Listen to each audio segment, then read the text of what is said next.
akalar, bilasizlar, ustachilik qilaman. Ustachilikdan tashqari bekarchilikda, ish yo'qlik paytida Yandex taksi qilib turaman. Taksi qilayotganimga mana 2 yil bo'lib qoldi.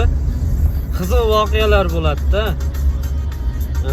Ko'p asab buzarliklar bo'ladi. Taksi akalarga qoyil, malades deyman. Shuncha asab buzarlik ko'p bo'ladi taksida, o'sha chidab ishlayotganiga qoyil. Haqiqiy asabi mustahkam odam taksida ishlar ekan. Hozir bitta zakaz tushdi. Jichchakam 1 soat yo'l yurdik. Shuni shotni ko'rsam, yetib borib. Nech pul deb o'ylaysizlar? Voy, 1 soatda necha kilometr yo'l yursa bo'ladi o'zi. 1 soat yo'l yurdik, aylanib, aqa to'xtab, bu yoqqa to'xtab 38 ming so'm shot yozibdi. 38 ming.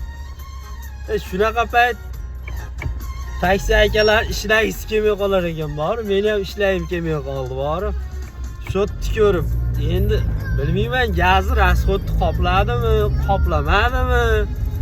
38 ming ham yozam, onasini emsini.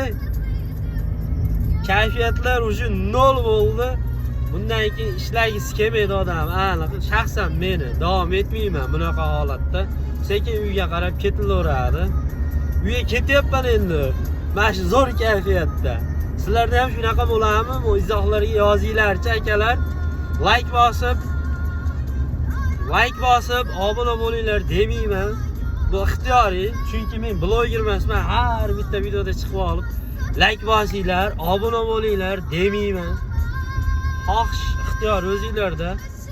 Obuna bo'lib like bosishni o'zinglar bilasizlar. Xullas, yoqmayotgan bo'lsa keyin videoni ko'rish shart emas. Bunday qilib o'tkazib yuborsalaring bo'laveradi. Sog' bo'lasizlar.